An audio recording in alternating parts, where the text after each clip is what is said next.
Oh boy. Hi. Welcome to the WAN show, guys. How are you doing today? It has been a long journey, I hope you're well. but we finally made it. It's a great day today. It's been a very frustrating hour and a half or so.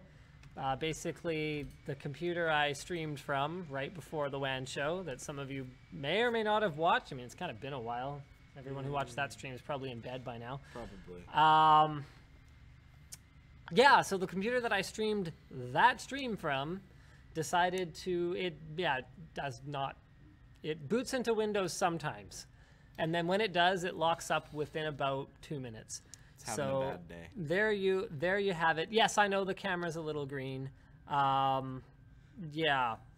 I don't Deal know, with it. I don't know what to tell you guys about low audio because I just listened to it. So there's that. But there you have it. We are finally here. We are finally here. And apparently Luke looks terrible. Damn, dude. Well, That's sorry about that. savage. Sorry to hear that, Luke. Luke's had kind of a rough spell here, you know? Damn, dude.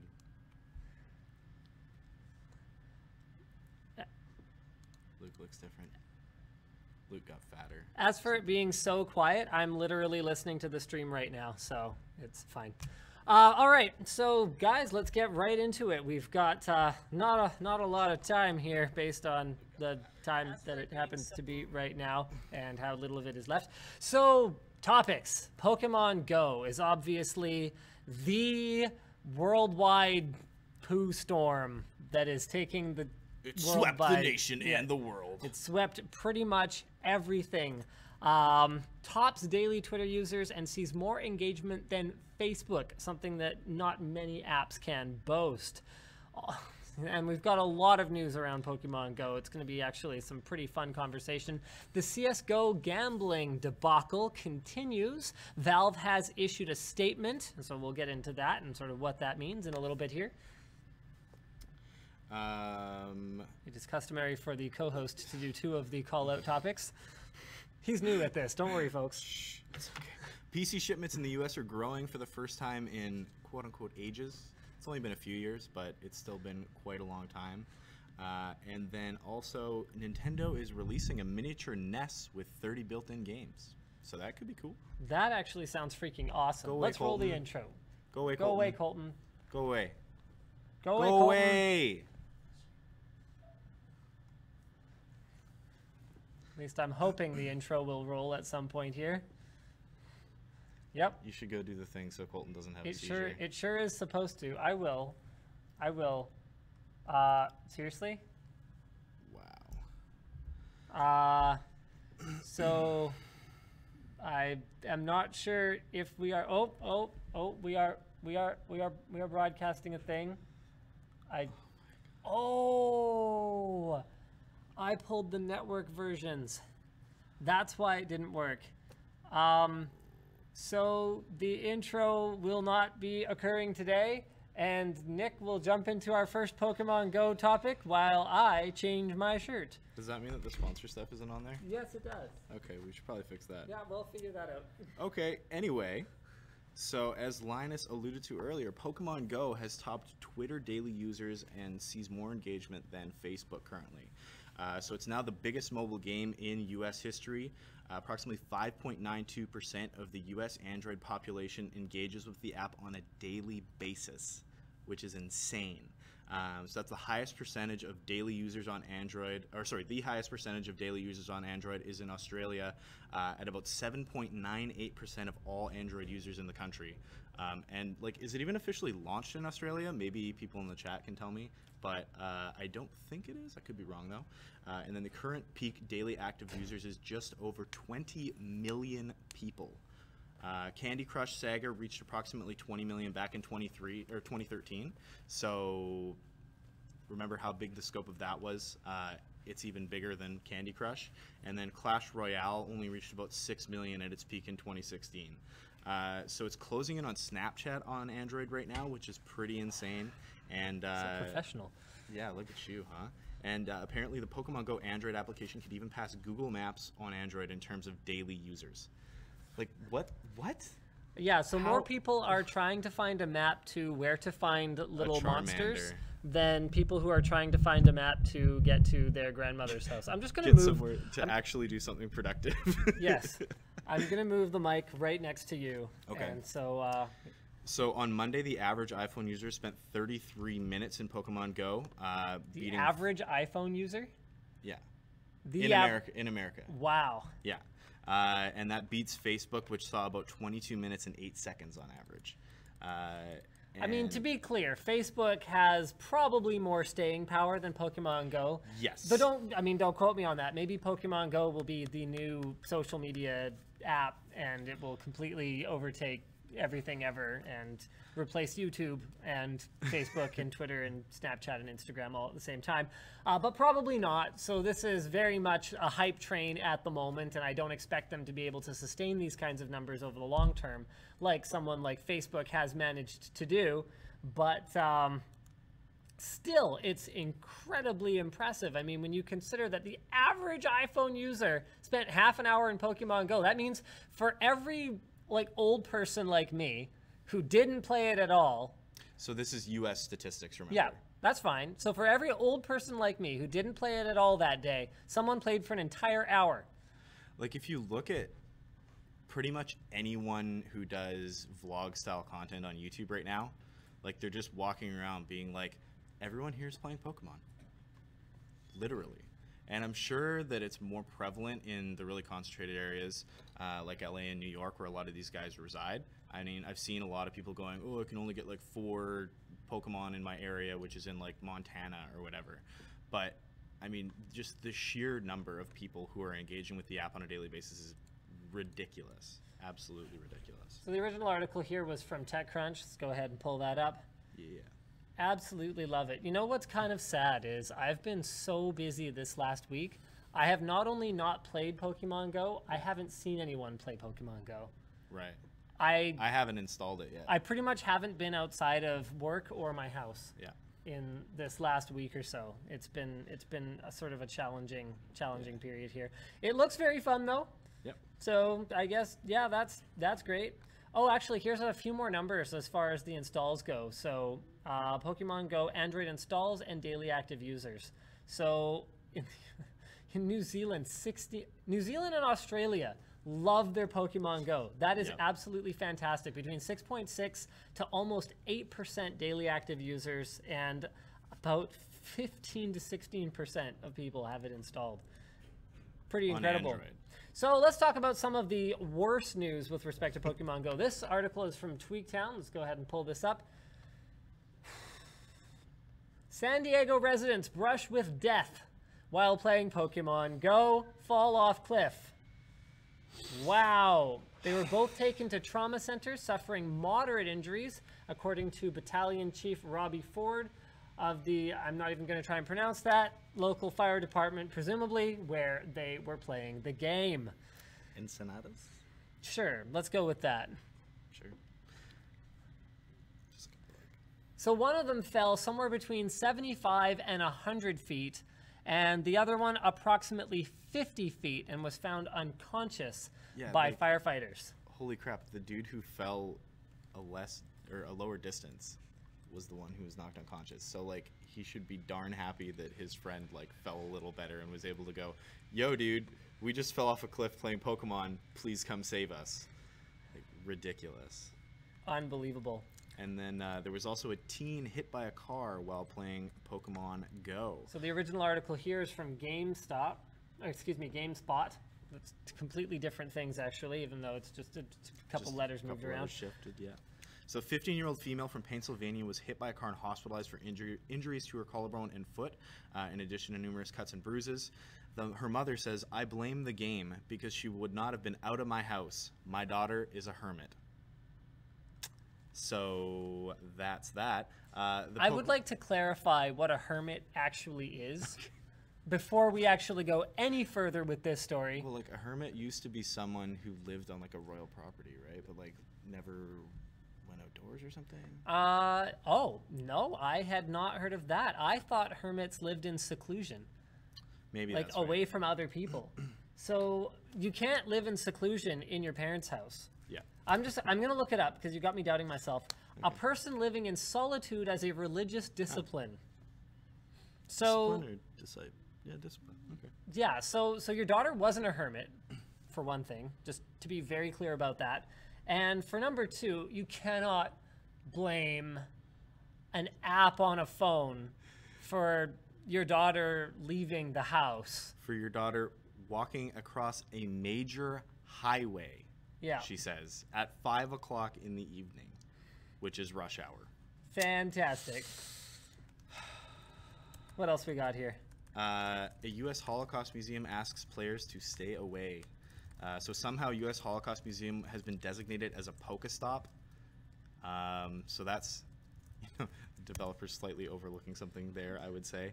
The communications director for the museum has said that they're trying to get the museum removed from the game, and that playing the game inside a memorial to victims of Nazism is extremely inappropriate, which I would agree with.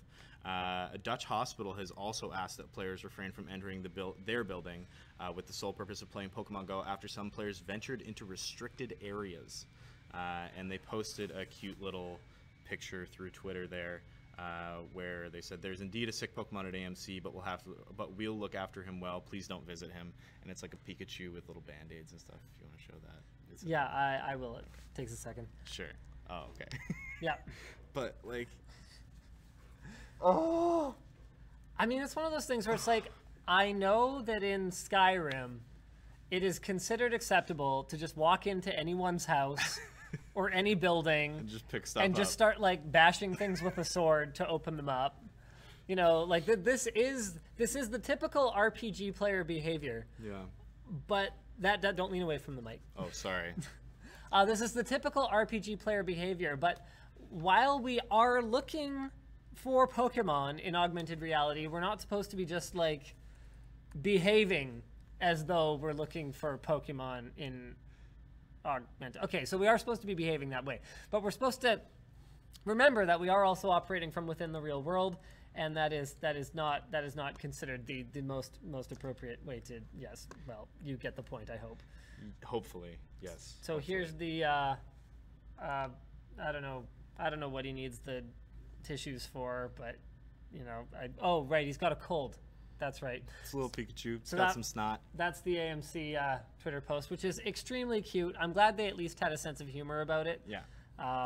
But like, that's serious. Apparently, people were going into their basement, where there's like, where they essentially sterilize like bed sheets and stuff. Like, holy crap! You're exposing yourself to like serious possible like pathogens, harmful pathogens, and tainted bodily fluids, and just, I understand that it's Pokemon and that you're stoked to go catch Pokemon, but like, have some sense, please. In a little bit more positive news, there was a Long Island pizza place who has had their sales increased by 75% by using Pokemon Go lures. Yeah, this is a huge thing. So Luke and I were actually talking about this earlier this week, and it is, I don't know if this is confirmed at this point. It was a speculated thing earlier in the week when we were discussing it, but apparently, I want to say Bread Garden had made it a chain-wide procedure to constantly spam lures at their locations in order to draw in people who were playing Pokemon Go. And this has become, and this is amazing to me, because it's almost like something I've talked about before on the show and just in general, is how computers had this progression that they followed, where they were kind of slow and not really useful, and only like nerds used them. And then over time, they got more accessible, they got less expensive, they got more powerful, they got more functional. And this happened over a span of, here, you can scooch over a little bit too. This happened over a span of decades in the case of computers. And phones have gone through just this accelerated version of that. Where the first smartphones were kind of like stupid and quite frankly didn't do much. I mean, people forget this, but the iPhone couldn't copy paste. I mean, come on. It couldn't copy paste. And that was only what, like 10 years ago, 9 years ago. I don't even know if that was 10 years ago. It was like 2008 or something like that. So like 8 years ago, maybe. Yeah. So that was not a long time ago. And now they've gotten to the point where I feel like a lot of phone reviewers are just kind of bored of phones because it's sort of the same thing year to year. The camera's a little better, but like it was already pretty good. Okay, so I'm taking that whole thing where computers and phones have gone through this much accelerated progression through the stages of just for nerds, then exciting to everyone, then it kind of got boring.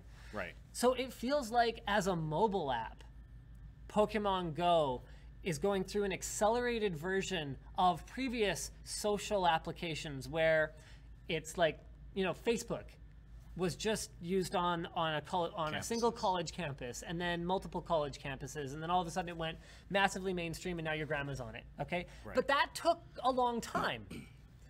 And what also took a long time was advertisers figuring out how to leverage the platform and ruin it for the users. Right. Okay, so all these platforms, YouTube, Facebook, Twitter, they start out free, and then there's ads, and then there's sponsored tweets, and then there's, you know, companies trying to spend lots of money on attempted viral videos or whatever the case may be. It goes commercial. Pokemon Go took like 2 days to go from free, sort of microtransaction, but free fun app to businesses figuring out how to cash in on it and spamming lures in front of their stores in order to get you to buy more pizza, which leads us finally into... But let's be fair there, though, because I actually don't have that big of a problem with this, because they're not saying, oh, yeah, we have a lure in here, you can only come in if you're buying pizza, as far as I know. No. They're just providing a safe place for people to congregate, where you can also enjoy some food and drink if you so choose. Yes. And I actually prefer this because, like, they're placing lures here, whereas other people are placing lures in the middle of parks in the middle of the night and holding people up at gunpoint.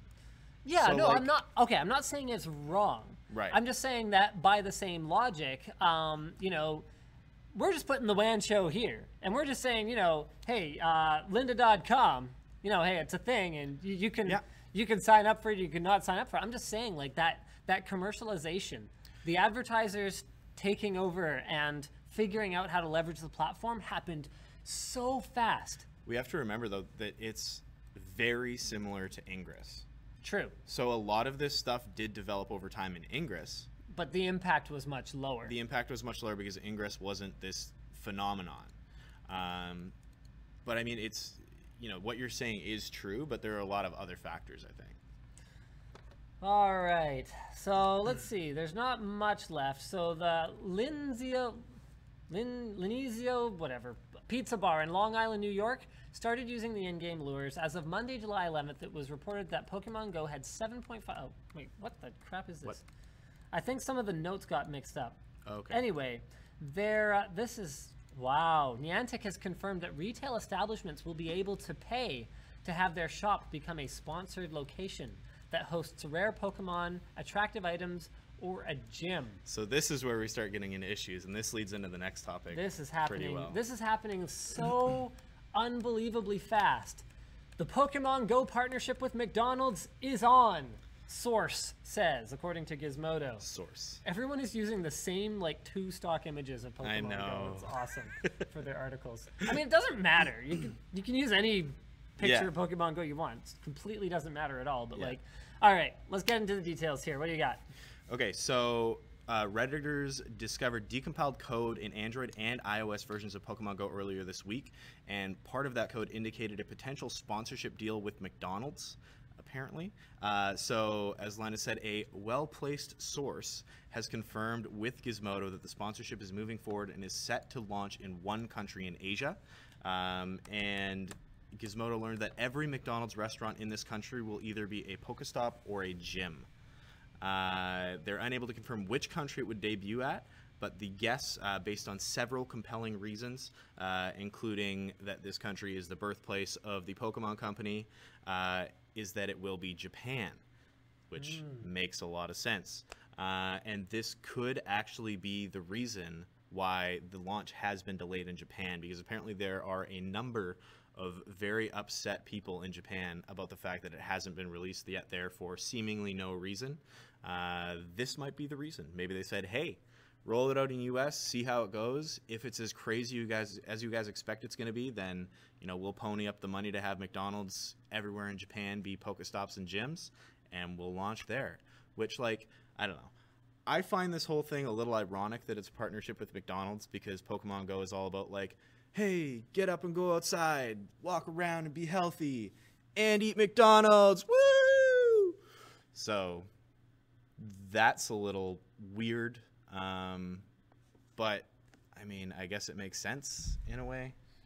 Again, it's positive in the sense that they're providing locations for people to congregate that aren't some bush in a park at 3 a.m. where some dude is going to try to rob you. But I don't know. What are your feelings on it? Honestly, I am trying to put the lower third on here right now. And I hadn't been Technical difficulties. I hadn't been listening to a bloody thing you said. Actually, no, I was. Okay. McDonald's partnership with Pokemon Go, Yeah, possibly launching in Japan. Yeah, I don't mind it at all. You don't mind it? Okay. I don't mind. Okay, so there's a couple things that I do mind about it. So I don't mind people having, like you said, a safe place to go to play, right, to congregate, to do this, somewhere that's well lit, somewhere that, you know, there's staff around with a phone to call 911 or whatever if someone your local gets attacked or whatever emergency number happens to be. Yep. I don't even mind that you can go there to get some rare Pokemon, like a, you know, Hamburglar Chew or whatever the case may be. Like, I don't mind that. But what does bother me about it a little bit is that to say that McDonald's restaurants will be the place to go to obtain a rare Pokemon implies that you won't be able to get it anywhere else. Right. So those rare Pokemon that you could otherwise get some other way are going to be limited to McDonald's. So if you're creating something special, something different, the Ronald McDonald Lax, or, you know, whatever. Actually, that's what they should just call McDonald's food in general. Oh no! And McDonald's never sponsored the WAN show. No. That was awful. Okay, so it wasn't great. If you're creating new content around it, and I can be a purist, like a Pokemon purist, who doesn't care about the McSquirtle. Hey, Burger King, we got your backs. You know what I'm saying? Where I don't care about the McSquirtle, then I can still be a completionist when it comes to the actual Pokemon and the actual achievements and whatever else is part of the main game. Right. But if you're gonna go, okay, yeah, if you want, you know, you have to buy 5 Happy Meals to get a Mewtwo. Then it's pretty frustrating to me, and then it's something that I'm not necessarily a huge fan of. Someone says McSquirtle leaked. McSquirtle leaked. Yeah, well, that's kind of where I was going with that. Oh no. Like, that brings up an interesting point though, because I think Pokemon Go currently, like I said, I haven't played it yet. I don't know entirely what it's all about. I think they only either have Gen 1 or Gen 1 and Gen 2 Pokemon. I think it's just Gen 1 Pokemon. But there's like hundreds now. Yep. So maybe they're going like, hey, Sport Check, if you want, you know, the legendaries from Gen 3 to be Sport Check exclusives, like, pay us money. Like, I agree. I don't necessarily like that. And you know what? There's ways that they can be smart about this as well.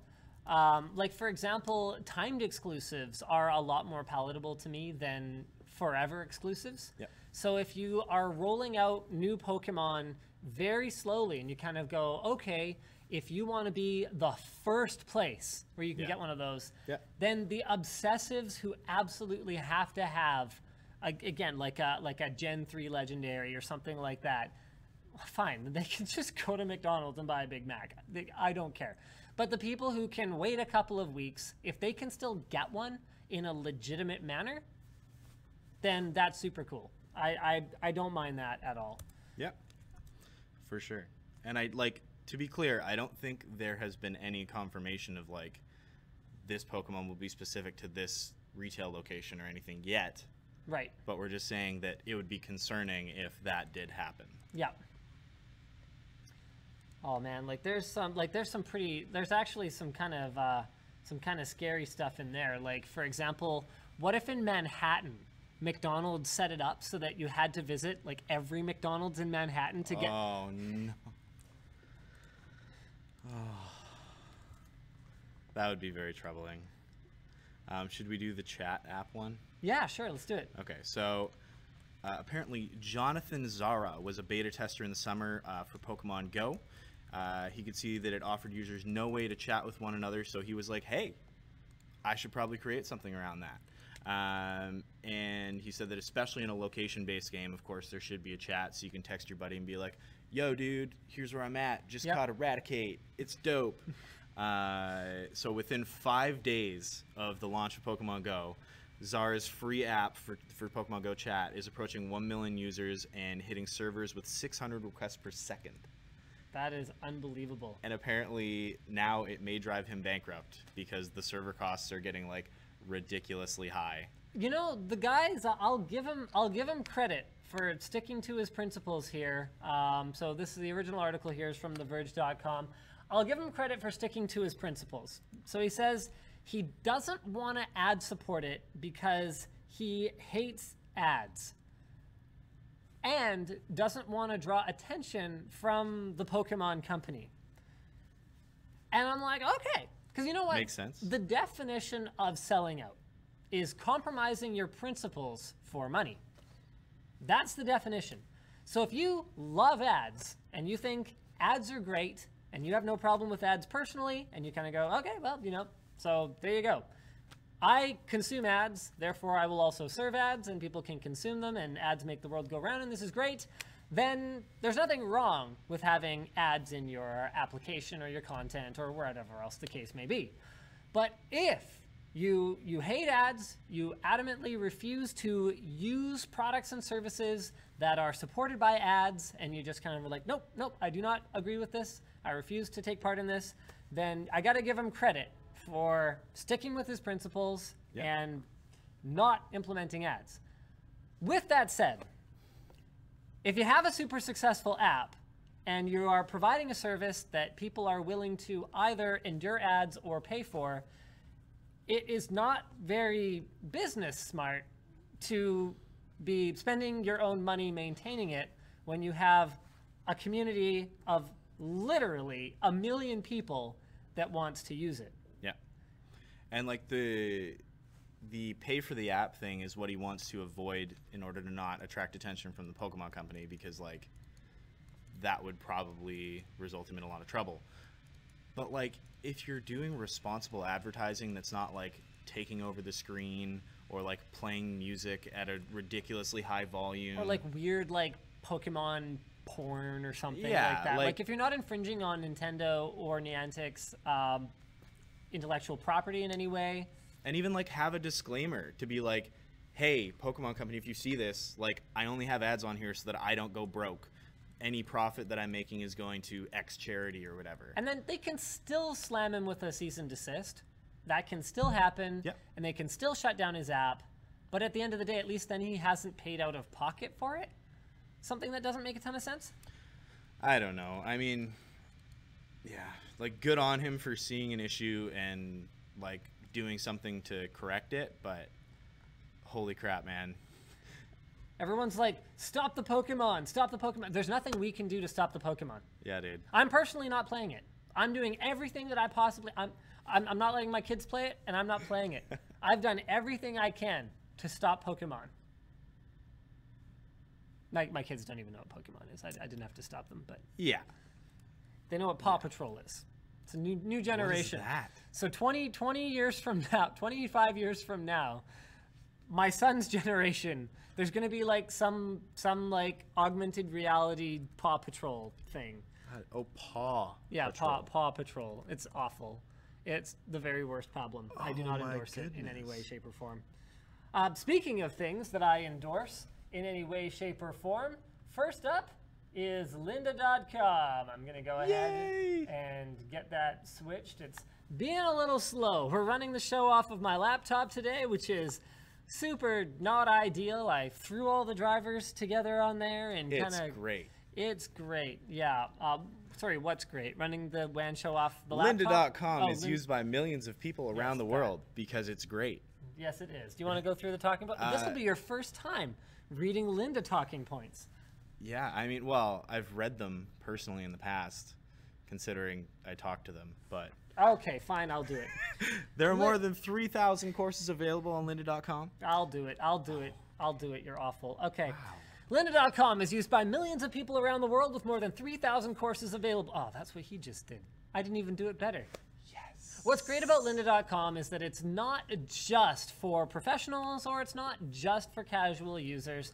There are a wide variety of people who can benefit from lynda.com. Are you bored at your job?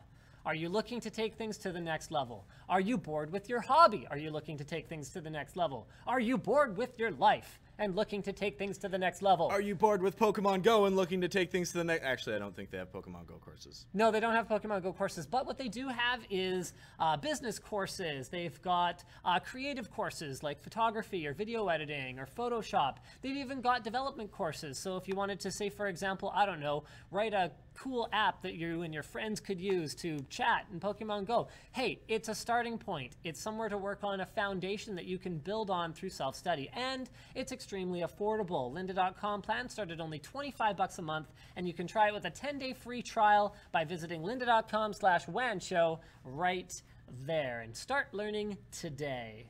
Hey. Our second sponsor today... That's pretty good when you don't, like, screw up the whole talking points.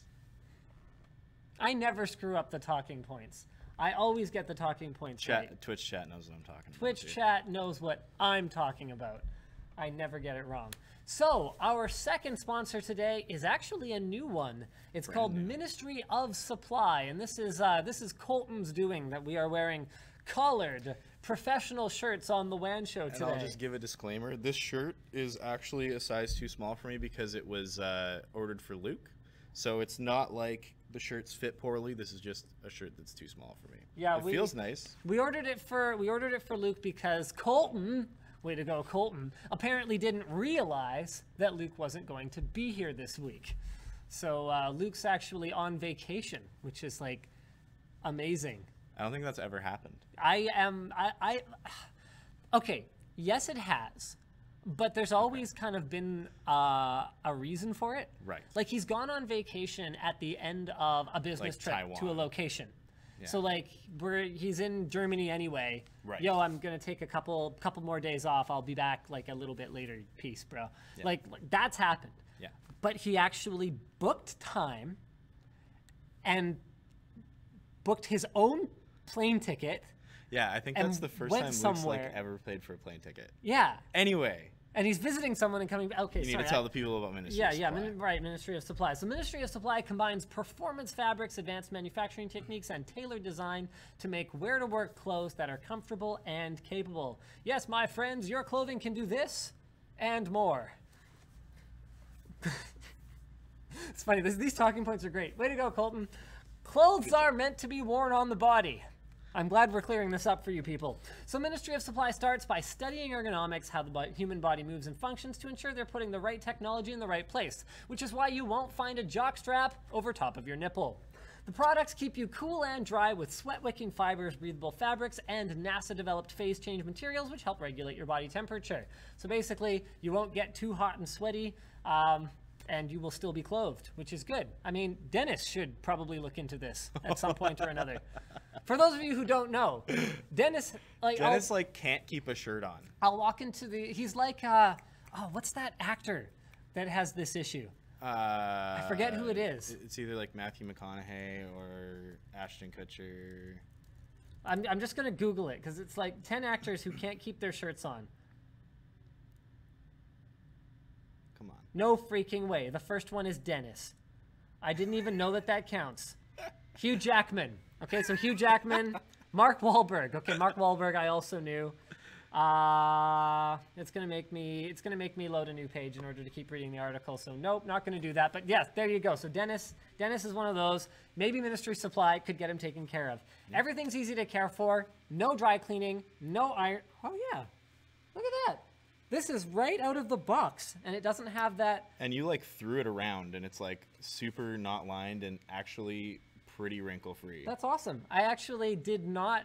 I was actually gonna yell at Colton about this too, and then I just didn't have time because I was busy fixing the show. I was gonna be like, "Yo, you just brought me a button-up shirt Right out of the box. right out of the full pre-folded package, Yeah. and you didn't even look And there's for gonna the be all steamer." these lines. I'm gonna have lines like this, and I No, don't. man. So that's pretty cool. That's awesome. So there's no risk to try, and returns with a 100-day hassle-free return policy. What? So just check it out at bit.ly/that and save 15% off your first purchase. And I've got a note about it being the perfect gift for Father's Day, but Father's Day was actually a while ago. Again, way to go, Colton. Maybe if your father has a birthday in the summer, it's the perfect gift for that. Yeah, that's right. Oh, we love Colton. So no, seriously. Colton's in the chat saying, "Give me a break. Why? Come on." Oh, okay, actually, there's a bunch of notes in here. So they've got their Gemini button-down shirt, the Apollo dress shirt, Apollo polo, Aviator 2 pants, and Atlas dress socks, which are all featured, and we'll have linked in the WAN show description on the YouTube upload. Check them out. Woo! All right, let's move into some non-Pokemon topics here. I'm sure that we have some, right? Oh, yes. Okay, yeah, here we go. So the original article here is from jonesward.com, and this is a pretty serious sort of topic here. The other original article is from the Steam store. So there's an in-game trading update from Valve. So they've acknowledged that there are a number of gambling sites that have started leveraging the Steam trading system. Great job being on top of that, guys. It's been a problem for a while. Didn't really take a long time, so it's good. And they claim that there have been some false assumptions made about their involvement with those sites. They wanted to clarify that they have no business relationships with any of the sites. They have never directly received any revenue from them, and Steam does not have a system for turning in-game items into real-world currency. So, technically, all of those statements are correct. They claim that the sites have been using the OpenID API in a way that is not allowed by their user agreements, and they're going to start sending notices to these sites requesting they cease operations through Steam, and they will further pursue the matter as necessary. And what they also had to say, this is from the article, is that users should probably consider this information as they manage their in-game inventory and their trade activity. So basically, dump your items now. I tried to find the link for this. I was looking at the Global Offensive Reddit yesterday, and there were claims that some of these illicit gambling sites had actually disabled their trade bots. So like people had like thousands of dollars worth of inventory, and they just couldn't get it. Now, there's some speculation that the sites are just updating their terms of service and updating their use of the API to abide by Valve's clarified rules, but it is unclear exactly how they will do so. Bottom line here is that Valve seems to finally be taking a stand against unregulated gambling using their in-game items. Long overdue, but I mean, you can't... It's like if your kid's not doing their homework for a week and they're way behind, and then like they do it all finally, you don't yell at them for doing it. So I don't want to be overly critical, but this really is overdue. To be clear, this is very much an emerging story, so as new information becomes available, some of it may become outdated and will require further updates as time goes on. There's a group of trial attorneys that's taking on class action requests in the CSGO gambling lawsuit, or in a CSGO gambling lawsuit. So they've stated they're pursuing multiple class action lawsuits in the US against Valve and various skins gambling websites connected to the game Counter-Strike Global Offensive, working diligently to recover funds from US residents who have lost money on skins through these illegal gambling contracts. Call 1-800-RECOVER YOUR SKINS for help now. It really does feel like a late night lawyer infomercial. It feels like those billboards that are all over the place in like Better large call Saul, American cities. Yeah, exactly. Yeah. Exactly. Yeah. Actually, I haven't watched that show yet. Is it good? I saw the first season on Netflix. I thought it was very good. Cool. Okay. I can't remember his name, but the guy who plays Saul is a great actor. I'm a fan. Man. I'm a fan. What's his name? Yeah, Winkler? Henry Winkler? Is that right? Nope. Oh. Okay, crap. Nope. Nope, that's not him. No. One other thing that isn't in the doc, but that I noticed, Twitch Bob actually... Odenkirk. Wow. Bob Odenkirk. How did I get that wrong? I mean, I guess they look somewhat similar. Not really. Not that similar. No, not... Somewhat. Yeah, like anyway. the Fawns? Okay, just forget it. I'm having a Luke moment here. Like, This that's is as bad as some of the stuff. It's been a week. Okay. Let's just say it's been a week. Okay.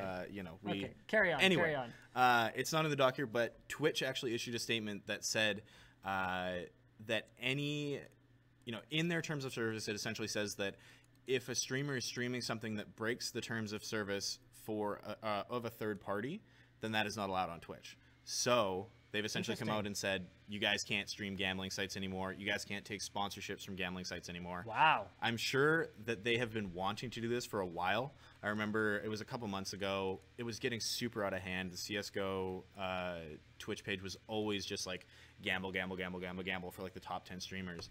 And they said something like you can only gamble on stream for 30 minutes a day or something like that. But it was so tough to enforce.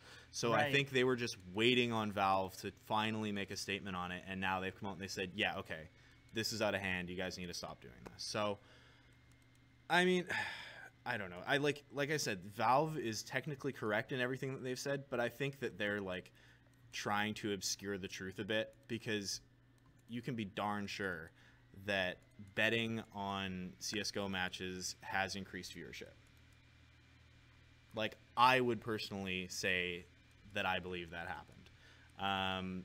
You could also say that losing while betting on CSGO decreased viewership. So I'm not going to try and say that there's a correlation, or yeah, but I don't know. It's just such a nasty subject, in my opinion.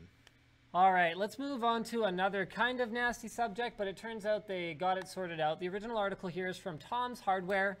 NVIDIA GTX 1080 and 1070 DisplayPort incompatible with the HTC Vive. This is something I actually could have discovered on my own and been very, very frustrated by if I had upgraded my Media Center PC. So I actually use the Vive in my living room because my computer room doesn't have enough room for HoloPoint. Anyway, so what this means... You're such a nerd. I know. What this means is that if you have a display plugged in via HDMI already, like say for example a TV, most of which do not have DisplayPort inputs, if any, and you want to use DisplayPort into the mini DisplayPort in the little input-output box, the 1070 and 1080 just wouldn't work with it. Yeah. Not my 980 worked just fine, but it was apparently a bug. They have identified a solution and will be rolling it out in the next driver update, which is this week. The article is from the 11th. They rolled out a driver update today, so it probably wouldn't be a ridiculous assumption to say that that's probably it. But I'm looking at this going like, that is such a huge oversight. I would imagine people having their display plugged in via HDMI and wanting to use DisplayPort for the Vive being a pretty common thing. I mean, I can't be the only one installing this somewhere. I mean, DisplayPort hasn't even been mainstream on monitors for longer than a couple of years. I mean, Asus kind of addressed that with the Strix, where they put 2 HDMIs in. Yep. So if you want to learn more about the Strix, we have a video coming to YouTube next week. Yeah, I think so. Just went to Vessel last night, so if you have Vessel, you can check that out. In other news, PC shipments return to growth in the US. Wow.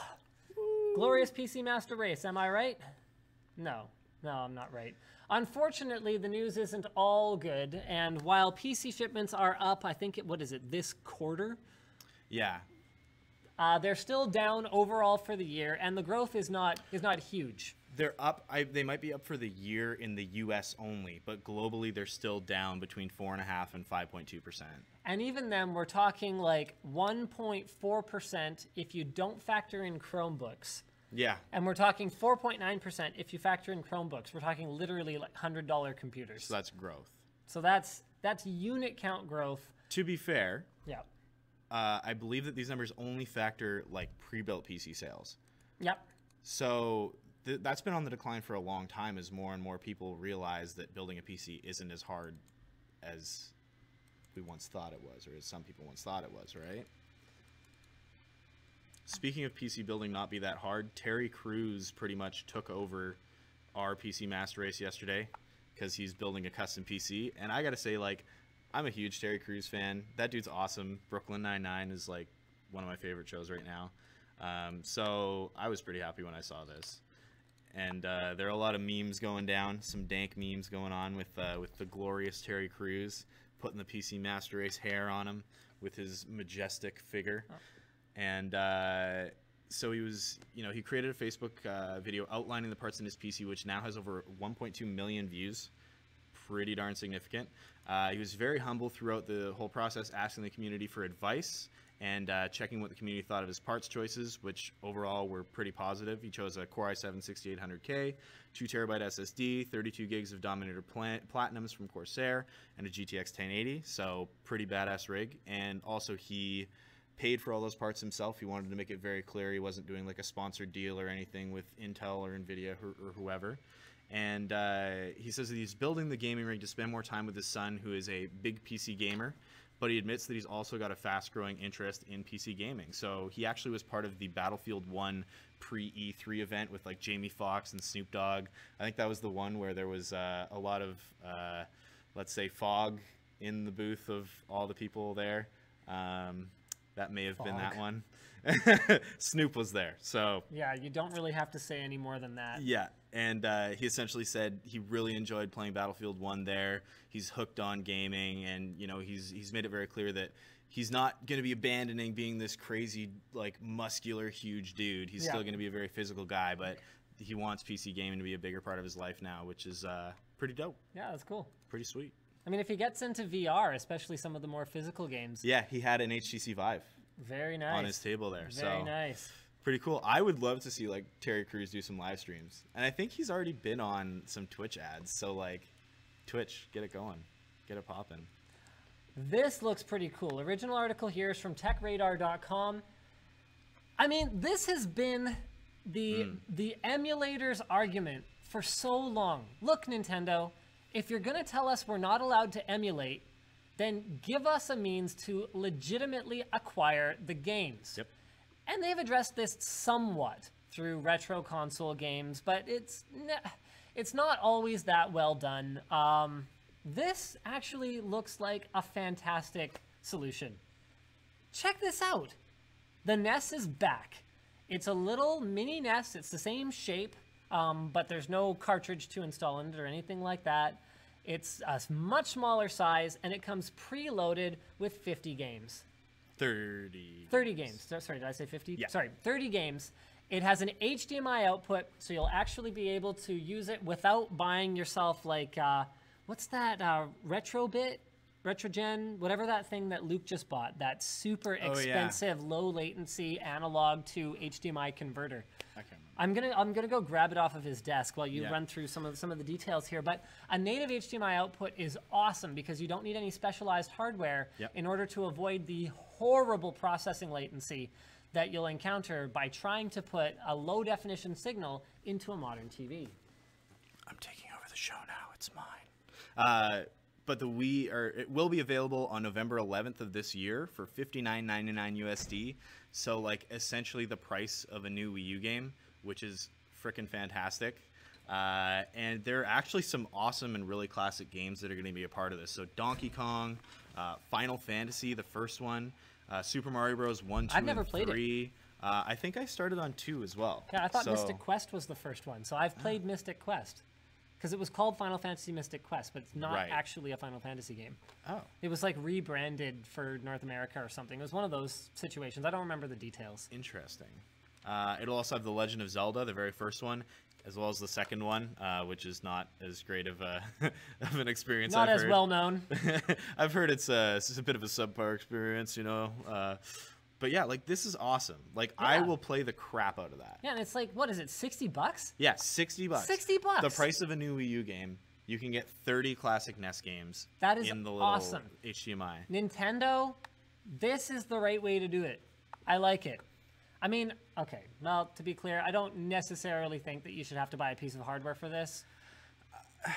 I mean, if they had, okay. I personally like it. What if they offered this? What if they also, for $60, had like the package on Wii U store? The package on the Wii U store. Yeah. Like, I'd like to see that as well. I think people would complain. But this is still great. I think people would complain because they would think that $60 is too high.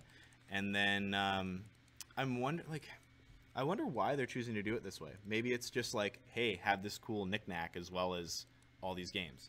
And like, I personally like having hardware stuff. Like when I used to buy more PC games, I used to like to buy the physical copies. Yeah. Because I liked actually having like a library of games instead of just like, oh yeah, my Steam is at like 500 games now or whatever. Bleh.